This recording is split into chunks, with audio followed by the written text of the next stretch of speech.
Good evening and welcome to Global Harmony House on this lovely December evening.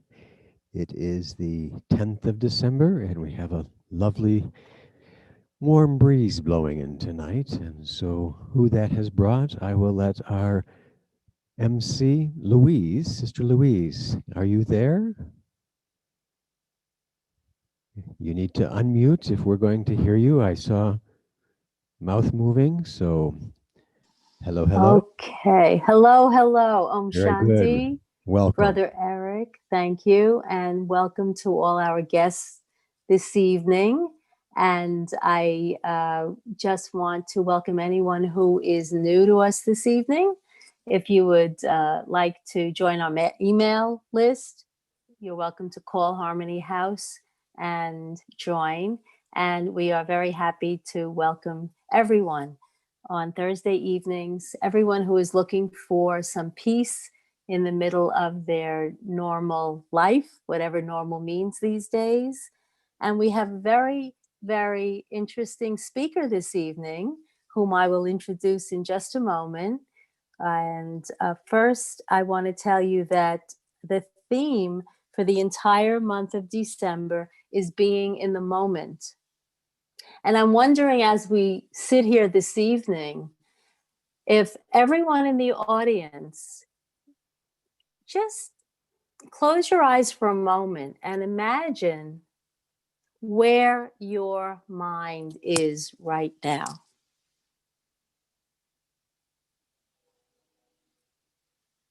How much of the chatter is in the future as you fight to stay plugged in? Here is your head where your feet are. And I'd like you to be aware, as we have this discussion this evening, how much your mind wants to pull you away from being in this moment. Now, for me, that has a lot to do with my impatience, with my lack of patience, with my wanting to know I want what I want and I want it right now. And I'm worried if I can't get it right now, whatever it is. So we're going to go inward this evening, and we're going to think about, the topic is an ancient Greek proverb that says, 1 minute of patience, 10 years of peace. So we'll let you think about that. And I'm sure our speaker will take us on a nice journey exploring that. And I think we're invited to feel that if we are patient and in the present and just wait a little bit for the unknown, the good will show up. And it will show up without our intervention and our worry. And if we're willing to do that, and sometimes we just become impatient with life for many, many reasons, but everyone and everything has its own time.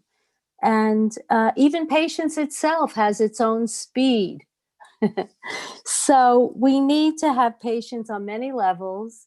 And I know that the speaker this evening will take us on a journey of discussing the various relationships that demand our patience, or at least our understanding. So Sister Rota Grun is from Aruba, although she is originally from Suriname and is a Raj Yoga teacher, has been with the Brahma Kumaris for more than 20 years. And since 2014, she's been the national director of the Brahma Kumaris in Aruba.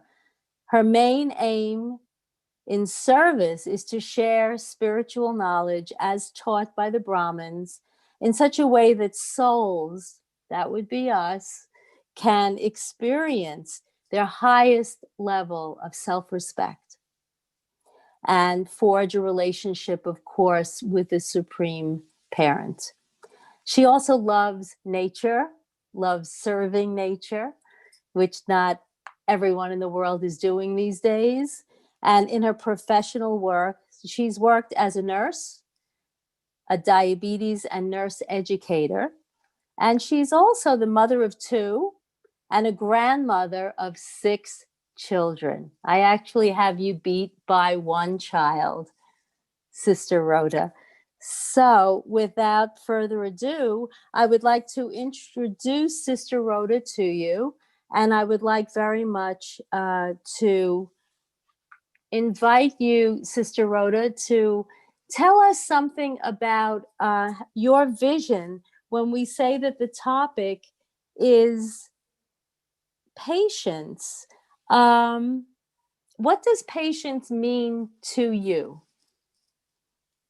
Small question. And welcome. I think you need to unmute, Sister Rota. And so nice to finally see you. Can you hear me well? Yes, very well. Thank you. Om Shanti and good evening to each and everyone who is in this webinar. And the question came to me, how I see patience. And I realized that many people sometimes think that patience is a very passive energy, but in fact it is a very active energy, and in fact a power within ourselves. And what I was thinking since I got the invitation is that patience without a spiritual understanding, it is very hard to have patience. But once we have spiritual understanding, it becomes easy to have patience, and patience becomes even our friend.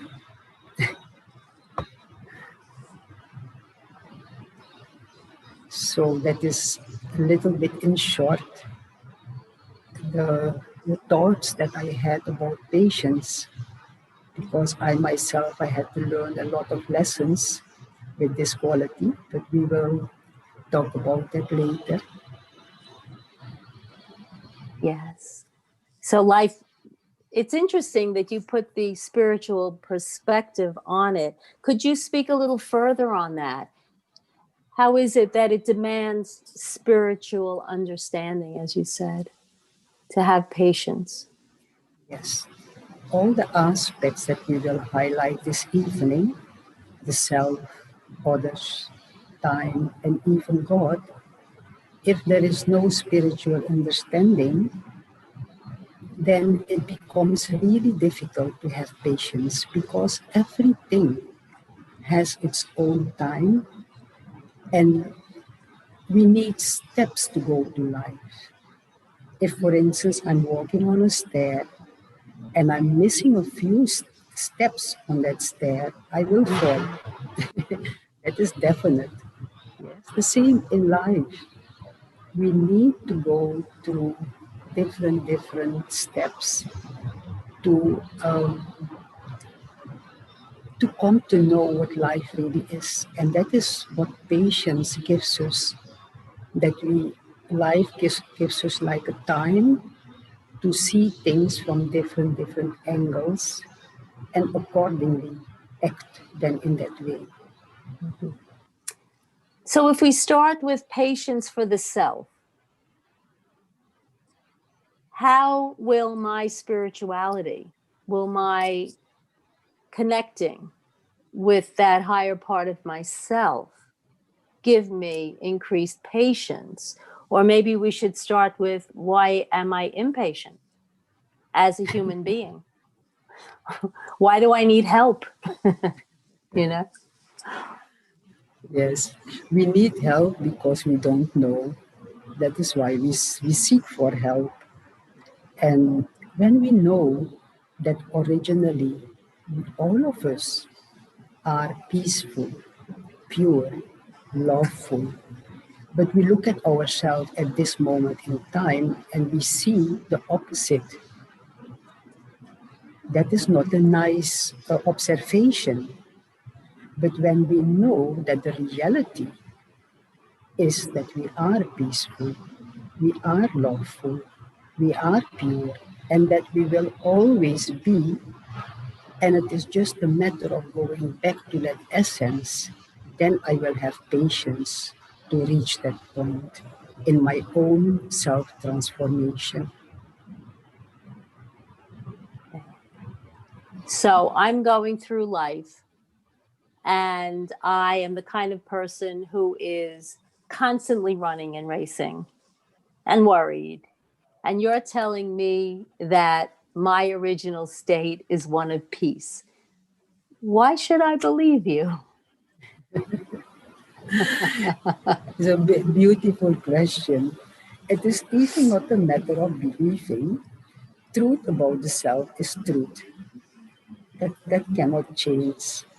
And the beauty is that when we apply two little words in relationship with ourselves, we will, and it is based on spiritual knowledge, it is based on truth about ourselves, that we will definitely experience it. If, for instance, in meditation, we hear it so many times, I am a peaceful soul. Even if I don't believe it, eventually, with patience, my mind and intellect will accept that truth, and I will experience the reality. So, even in that part, I need patience because my mind and intellect have been telling me all kinds of stories about myself, except that I am peaceful. Yes. Yes. For instance, I say I'm a worried person, I'm an angry person. So I start to believe those things about myself. So, how do I break that cycle? You mentioned meditation, which implies, I think, the role of silence, of being quiet. And I guess that's what we mean by being in the present.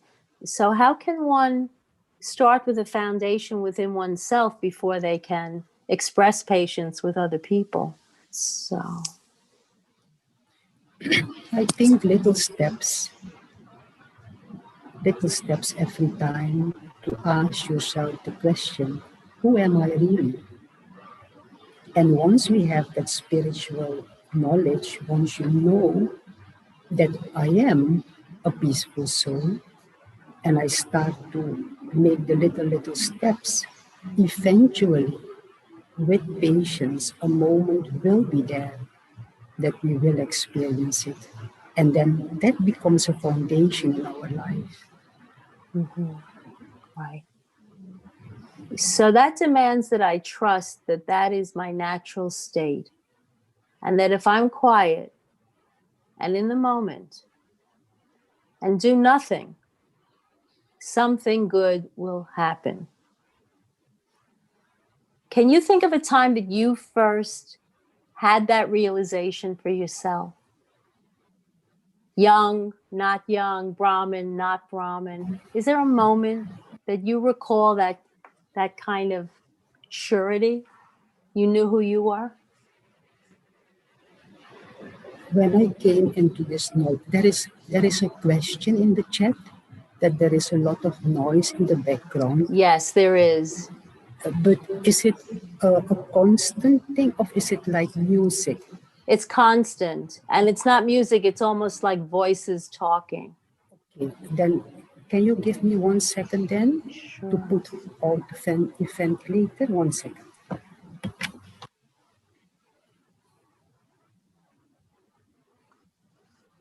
Eric, I guess we can't do anything on this end, huh? We can listen to your voice while there's the activity taking place in the tropical winds of Aruba. But I believe Mr. Rota is back, so we'll. Okay. Is this better? Is this better? Yes. A little Is it bit. gone? Yeah. It's not gone, but it's better. Thank you. Okay. Thank you. Can you repeat the question once more? Are you kidding? That's a big question. That's the hardest question of the evening. Can you recall? I do actually recall. Can you recall a moment? I remember. When you knew? Yeah. When I came into this knowledge, I had instant, faith that it is like that. But I was not experiencing anything. But I was still practicing till a day came that I was talking to myself and I said, I, the soul, I'm a being of light. And that I could feel. I could really feel it. And it is a big difference with the identification of the body. But it took me at least some months to come there, to have that experience. And I'm not so much a person who visualizes a lot, but it is more my heart that is working. So I feel more that yes, this is my reality. And so when my attention is within, then I can check what is going on within myself, my feelings, my intentions, my decisions, everything. Mm-hmm. I love that you said that. I'm not a visualizer either. I don't visualize well. But what I learned, especially coming here, was that knowledge was not enough for me to connect. But you mentioned the heart, that knowledge without the heart is just book learning. I can talk, I can give a lecture, but my heart. And it's funny because most people that you ask will say, I don't know how to meditate. I just don't know how. I don't do it well. I think that's a universal truth for many, many people.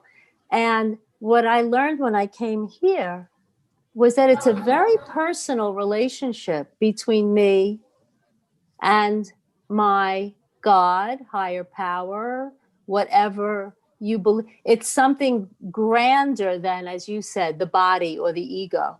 And it's something that is a truth. But to connect with that, I need feeling. And I've learned that no matter how much I study the knowledge and know the knowledge, nobody can teach me how to connect. Would you agree with that? That it's self. And I love that you said you had patience. You had patience for sitting, and it took months. Yeah. How many of us have that kind of stick-to-itiveness? That's a beautiful, beautiful modeling of patience for oneself. Yeah. And I was not even sitting. I couldn't sit because of my profession. I had wheels under my feet. So to meditate was something for me. Oh my God, I have to sit. I couldn't sit. So I said, okay. I said, God, you know what I will do? I will walk around and talk with you. And so till now, till the day of today, I can do the things I'm doing, but my mind is connected. And it gives me so much joy. I'm not a sitting person. But even under the shower or whatever I'm doing, that natural feeling, that is what I'm doing. And what is that natural feeling? What's happening in your head in the shower? Even not so much. Well, I get very clear answers. Clear answers.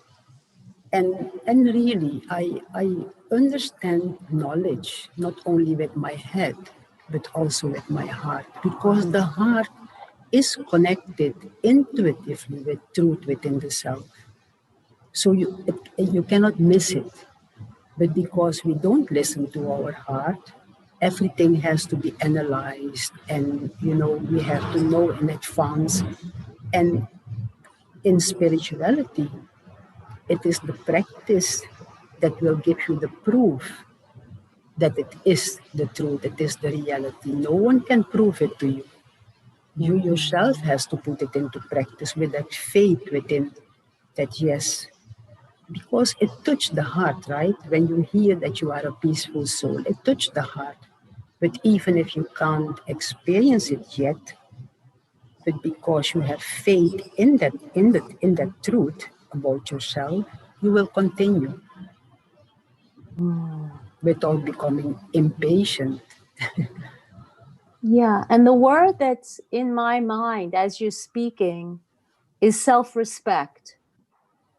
I think we need a certain amount of belief in ourselves, the self-respect, that we can have that inner power, that we can be quiet and let something come in instead of having to be in the vanguard of initiating.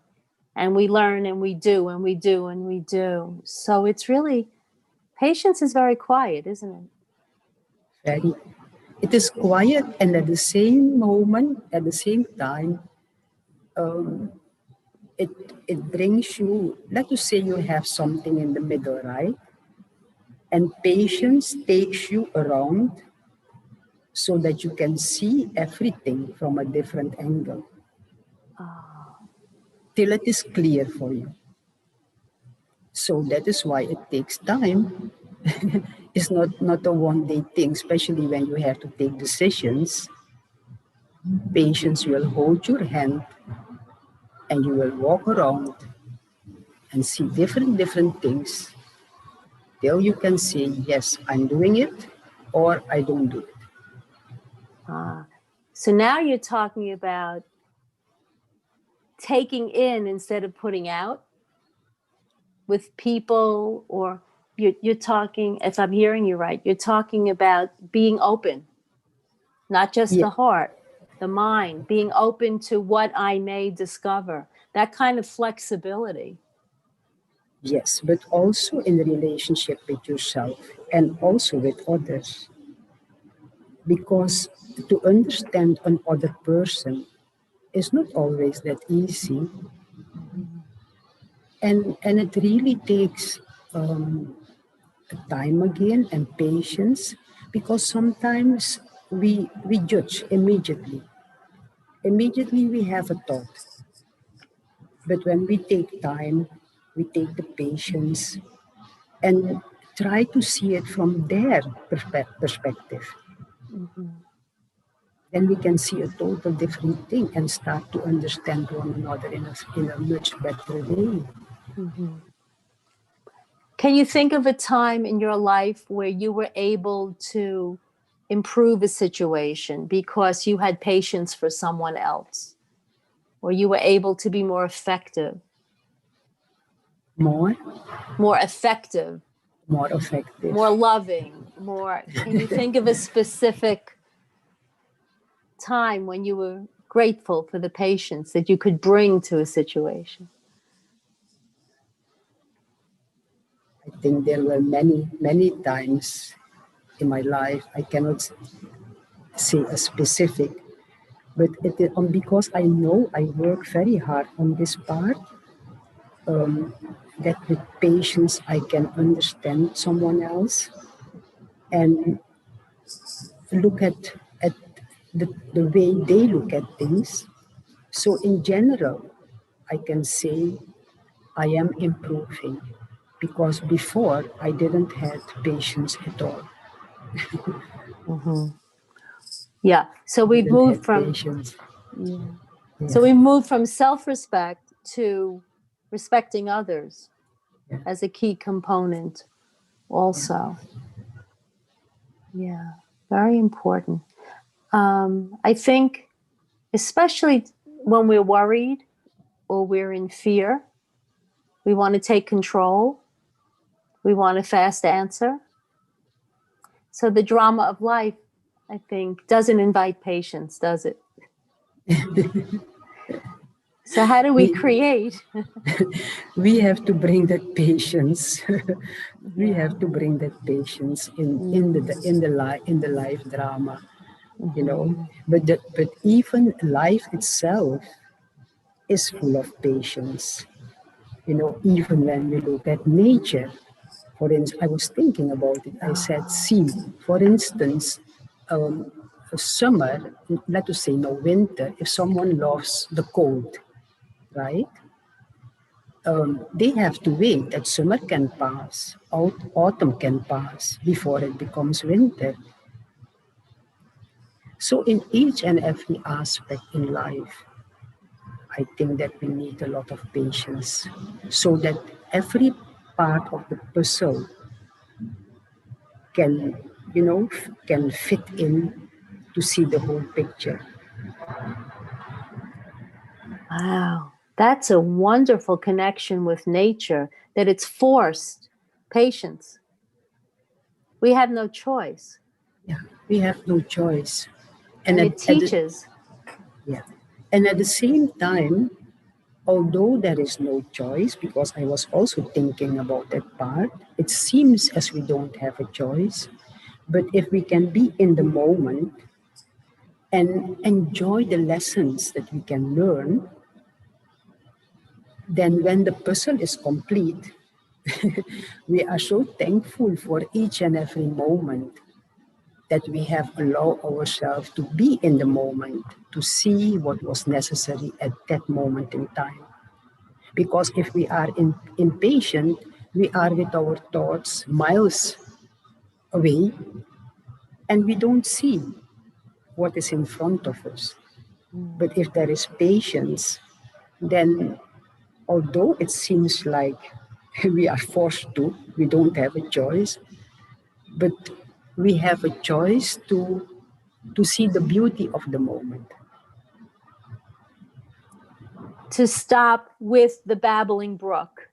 Yeah. To stop and look at the leaf, the rose opening. Definitely. We can choose that at any time. And that is meditative, isn't it? Yeah, definitely. Because one of the great things in nature is that it is a reflection of our inner world. Mm. Mm. So I learn a lot through nature.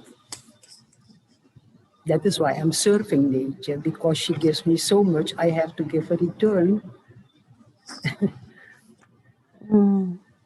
Well, right now, nature needs a big hug because we've really abused her, haven't we? We have. We have. Even taking from nature is like abusing, because we take the energy all the time. But for instance, before I came by the Brahma Kumaris, long before I was already coming to Aruba. And in Suriname, we don't have the ocean like we have it here in Aruba. So I was, the ocean was everything for me, the beach, I really love it. But now that the ocean is the same, the beach is the same, but what I try to do is to appreciate. And it gives me a total different type of happiness. But at the same time, I'm adding energy into nature. Instead of taking, I'm giving. And that makes a lot of difference. So just to be clear, how do you give energy to nature specifically? Yeah, by using the inner qualities of peace, of love, of power, because all the inner qualities within our spiritual self are connected with one of the elements.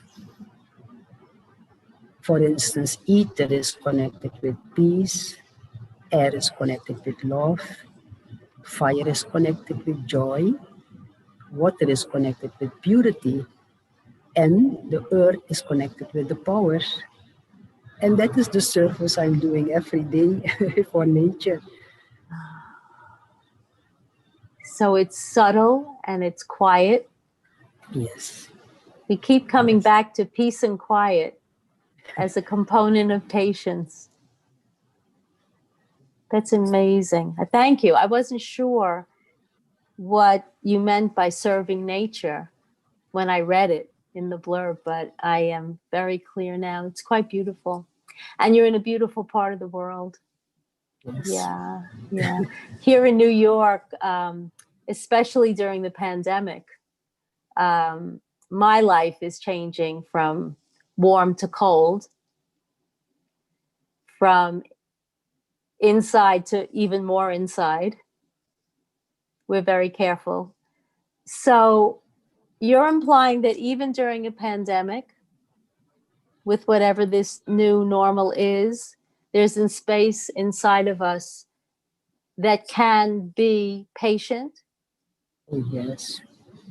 In fact, when we use this time in the right way, we can gain so many things internally. But last week I was talking with someone that mostly people are very afraid to be in silence, what they will see within themselves. But the beauty of silence is that when we know about ourselves as a spiritual being, you will see the beauty within the self. And because you can see the beauty, then automatically what is not so beautiful, you would not like it anymore. So the transformation process becomes easier. But it takes a lot of courage to look within. Courage. It Yes. takes a lot of...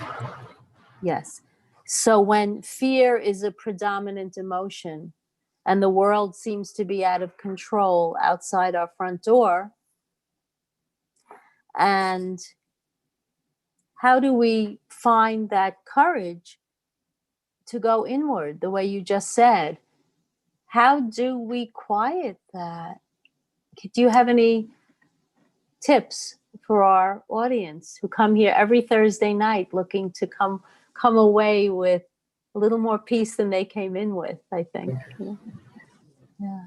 It's a hard question. Yes. I think, first of all, we have to understand why there is fear. Just to ask yourself the question, why I am afraid? For what? We cannot lose anything. We cannot lose anything. The reality of life is like that we cannot lose anything, right? But because we want to hold on to everything that we take support from, and because everything, if we take support from anything that is changeable, perishable, we will have fear. So the support has to be from within and from the source, the higher source. If that is, once we do that, there will be no fear. But it is because we take support from the things that anytime they can leave us. So I want to hold on to it. And when it goes, a relationship or a job or health or whatever it may be, then there is always fear to reach that point in life. But if our support is taken from within and from our higher source, then that creates a total different energy. We don't have to hold on to things, we don't have to control everything, but we can live, and create every moment. We spread vibrations. So if I spread the vibrations of fear, my next moment is also like that. But if the support is from within, then it is a different energy. And I step into that energy every time. And the connection with the higher source, that is for each and every one, the real support, the real strength that will never leave us, not even for a second. So you mentioned the word courage. Why does that take courage? Where does the courage come in? Because why do we want to hold on to fear and not do exactly what you said? Yes, just what I said in the beginning. If there is no spiritual understanding, we will end up in these situations. I remember when my children were small, and many times I have to go for training or whatever abroad, away from Suriname. And one time I had a thought, if something happens with me, what then? With them. I was not afraid to die, but I was worrying about them. That period was so terrible. It gave me so much fear, because of, I didn't have any control about the Yes. situation. And I think that is it. We want to control everything, but we have to allow life to, to have its own flow and see the beauty of it, and understand that in everything there is benefit.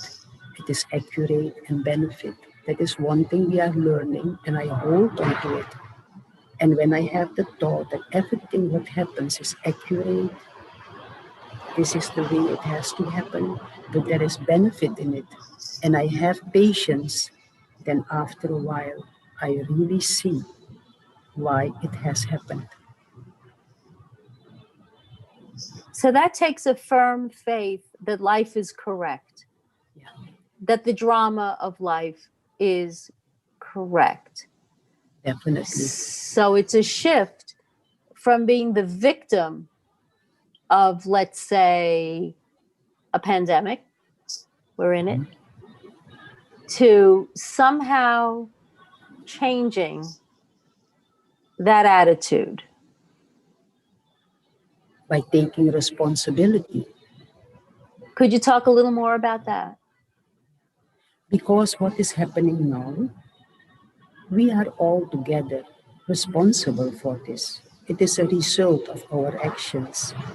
So when we know that, we can shift it and have another attitude towards life. So then other things also start to happen. Okay. So can you explain to our audience why we are responsible for the pandemic? Because every action that everyone performs creates a result. And if the actions that I have been performing were not completely correct, then life will put me in a situation to experience that result. But also at the same time, the beauty is that if I have spiritual understanding, I can transform it, I can change it. Mm-hmm. But without, I will have the feelings of being a victim. And it is such a great power to take responsibility for our life, because then I'm free in my decision making. Otherwise, I'm waiting for others to take decisions for me and make them responsible for my life. Mm-hmm. But that is not possible. It gives a lot of freedom to be responsible for our own life. Yes. And the impact we have on not only other people, but on the environment, the damage we Yes. can do with a word, the damage we can do with plastic. It all comes down to our disregard or disrespect.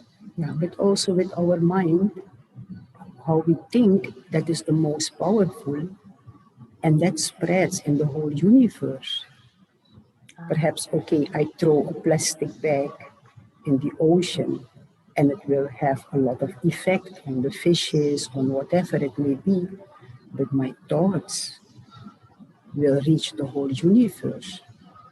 So it is there where it has to start the transformation. How do I think about myself first? How do I think about others? Can I appreciate each and every one as my spiritual brothers and sisters, no matter how everyone behaves at this moment, and then again, what we were saying in the beginning, then we know that everyone is a peaceful soul, a child of the highest Father. Then that brings us together, and that creates different feelings in our heart also towards one another. Mhm. Knowing that we will reach that point of total, you know, being original, good again. That point everyone will reach again. There is no doubt about it. If there are people here this evening doubting it, can you help them? If they have doubt about it, Yeah. They're scared. yeah, I can understand that people have doubt about it, because if we look at some people's behavior, how violent they can be, then we can hardly imagine that such a person is in reality also a peaceful and pure soul.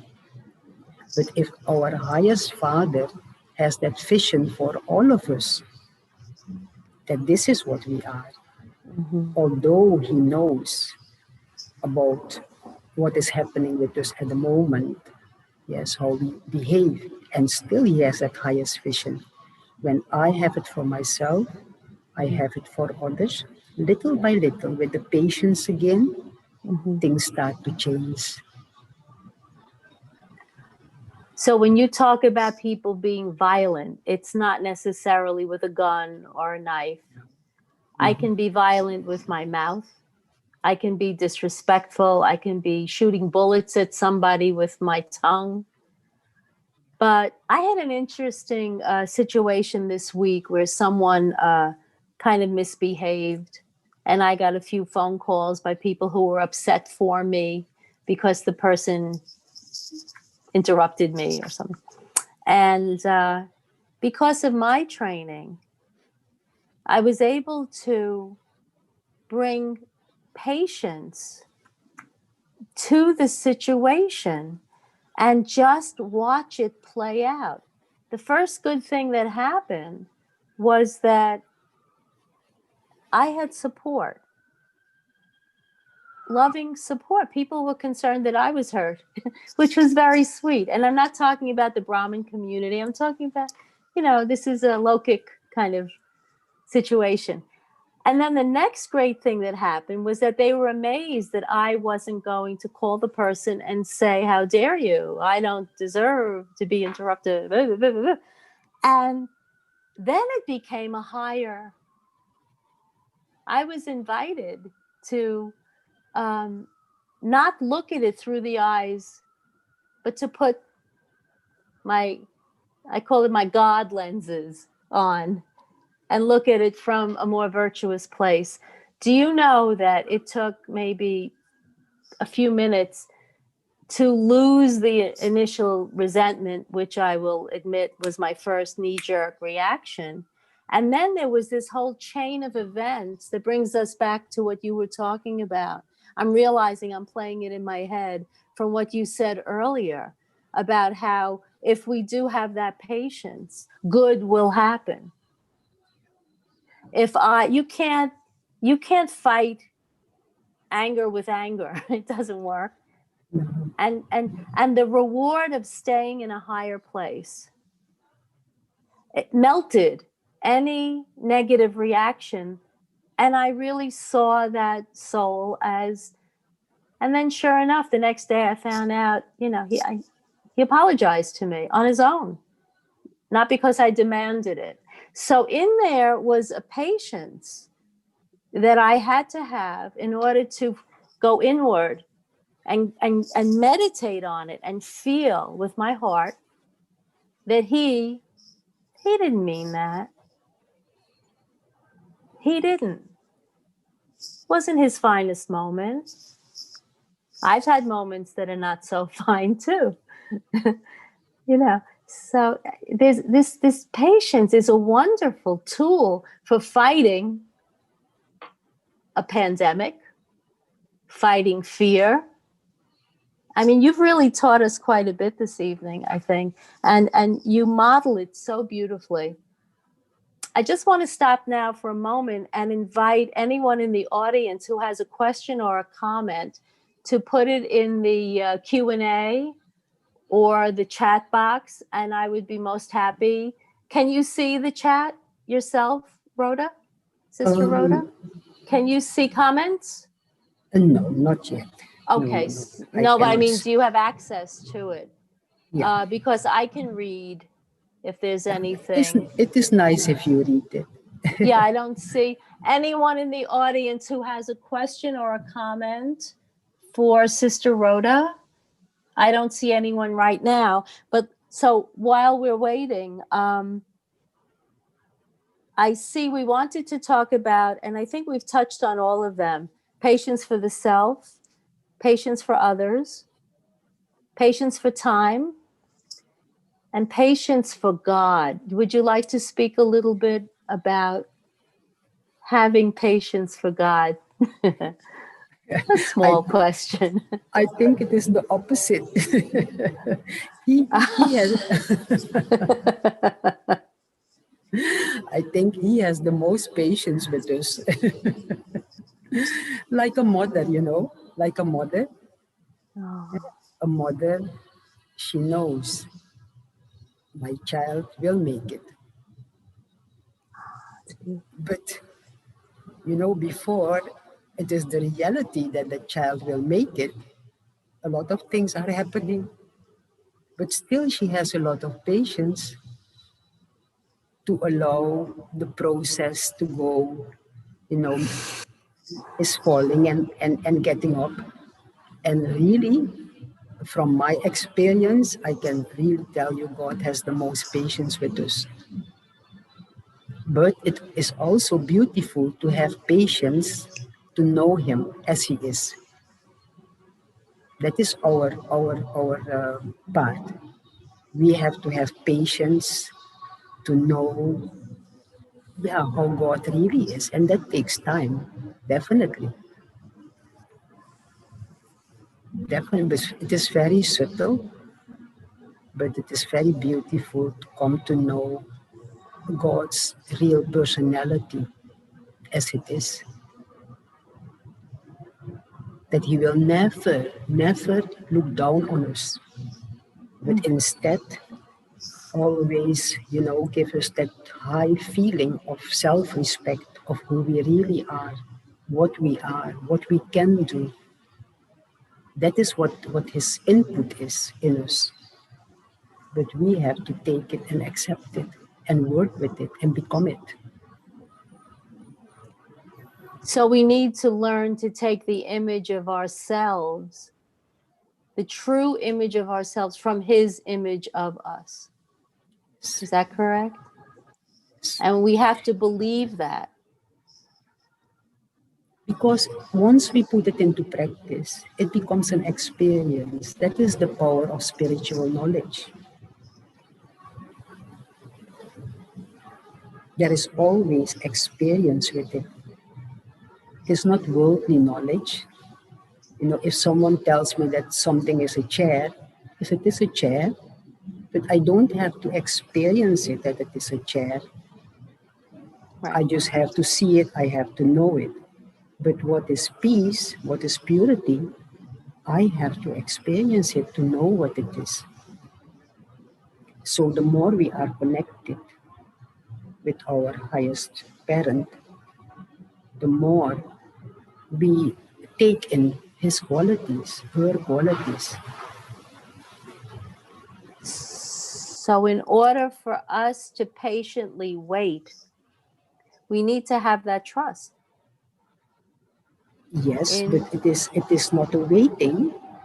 It is an active. It is an effort.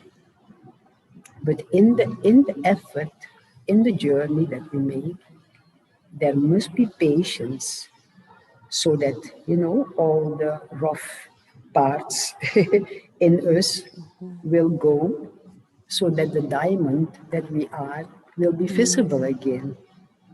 Beautiful. Because God sees us as diamonds. Yes.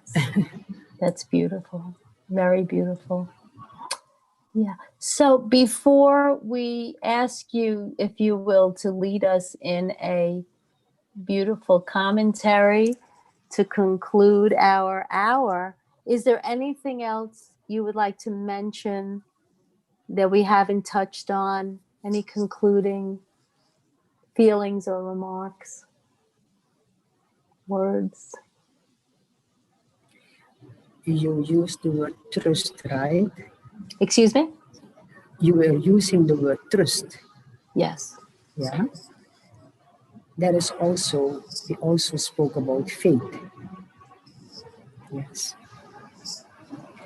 Faith is the knowing part that yes, it will be like that.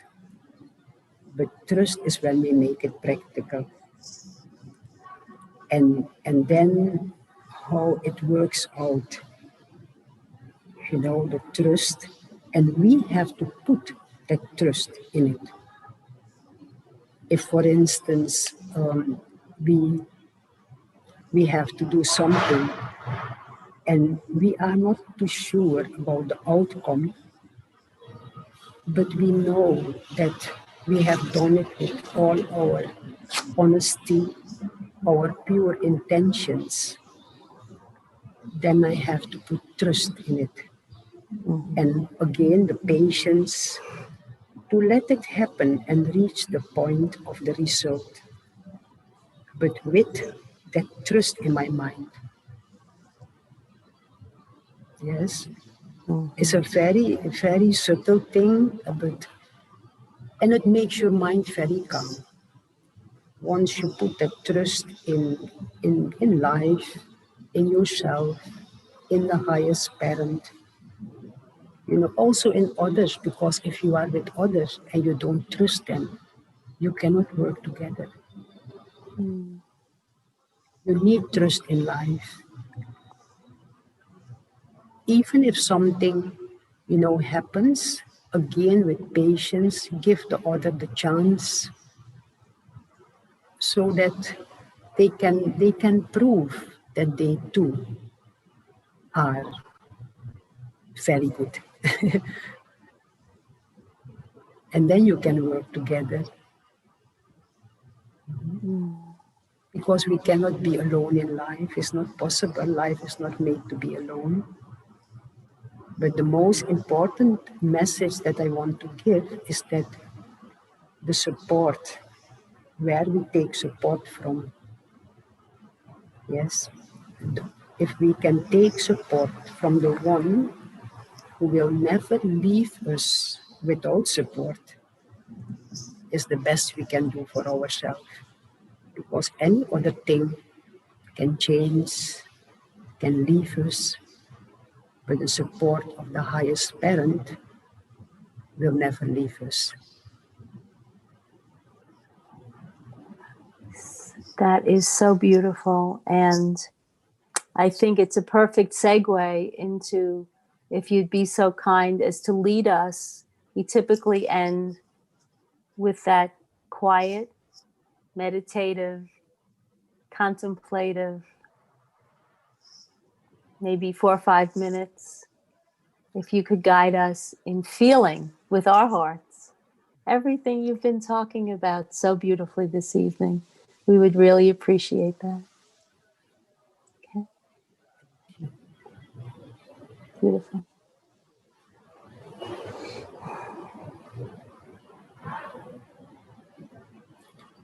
Let us sit for a few moments.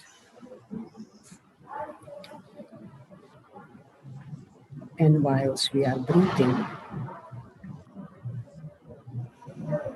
breathe in peace and love.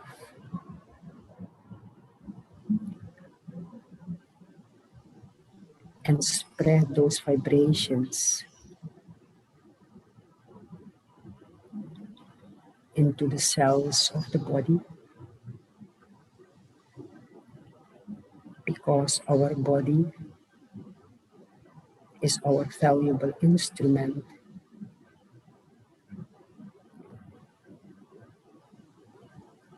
to make it possible for us to perform actions. So also with the body,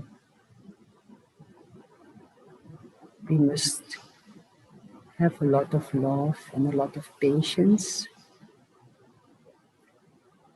to give it what is right.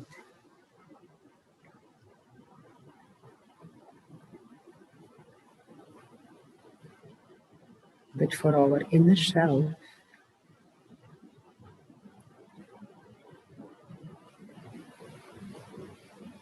we really need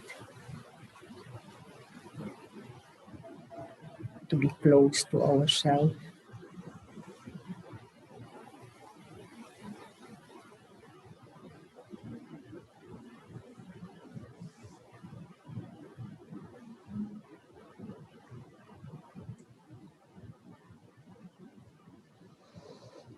understanding our higher self, of being peaceful, pure, and loveful.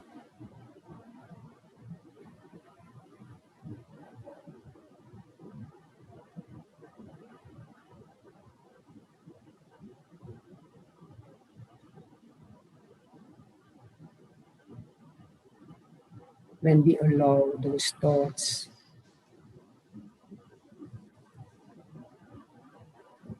guide it with patience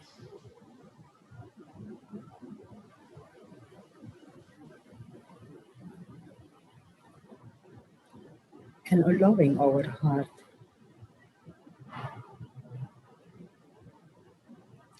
to listen to truth,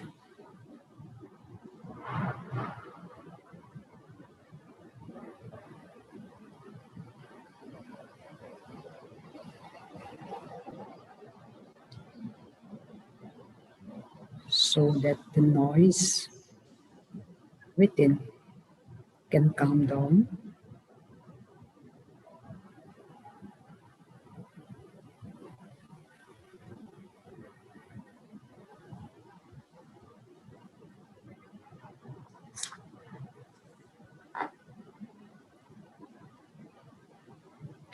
it will not happen in one day,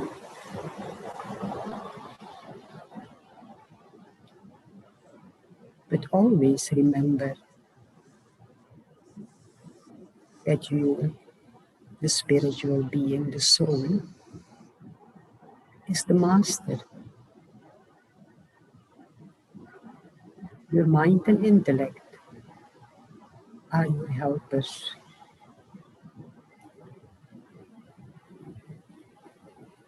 And when we give them also a lot of love, fill them with peace, they start to cooperate with us.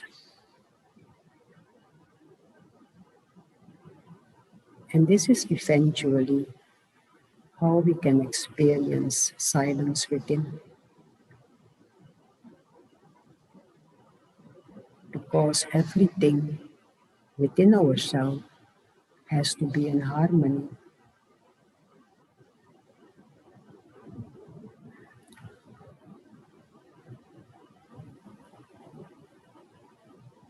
If there is no harmony, there is no peace. And for all of this, we need patience based on spiritual understanding that this is my eternal truth. I have just forgotten it, but this truth is always within myself.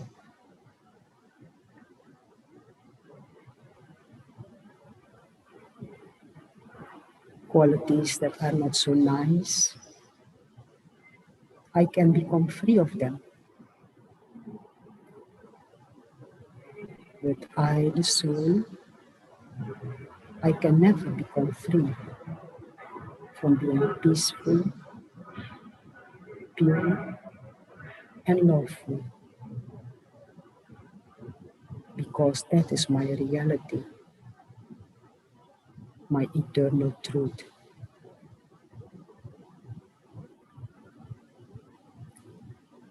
So allow your heart more and more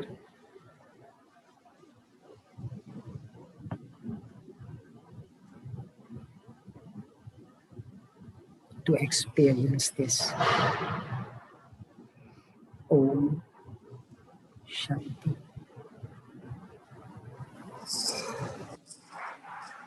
Om Shanti. Om Shanti. This has been such a beautiful hour for me to be embraced by your beautiful, peaceful, patient soul. So thank you for joining us this evening, and I hope you'll come back to us, Sister Rota. I will do it with my heart. Yes, I'm sure you will. Thank you. And just a few quick announcements to the audience. We have our holiday program coming up next Thursday, December 17th from 7 to 8. Many of you have been there every year when we've done it at Harmony House. We're inviting you to Zoom in, and the topic will be coming into the light. And it's the same Zoom link as this evening. And then we'd like you to save the date for our New Year's program, which is always very well attended. It will be on Thursday, December 31st from 6:30 to 8 p.m. And it's also the same Zoom link as this session. And I do believe there will be a new series of meditation classes beginning in January. I don't have exact dates yet, but if I know there are a few people who have asked me about signing up, so that will be announced in the future.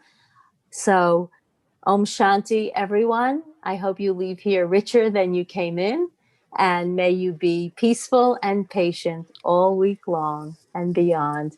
Thank you again, Sister Rona. Thank you, everyone, for coming. Om Shanti. Om Shanti. And thank you, Eric. Om Shanti, everyone. Thank you, Sister Rota and Sister Louise, and all of you for joining.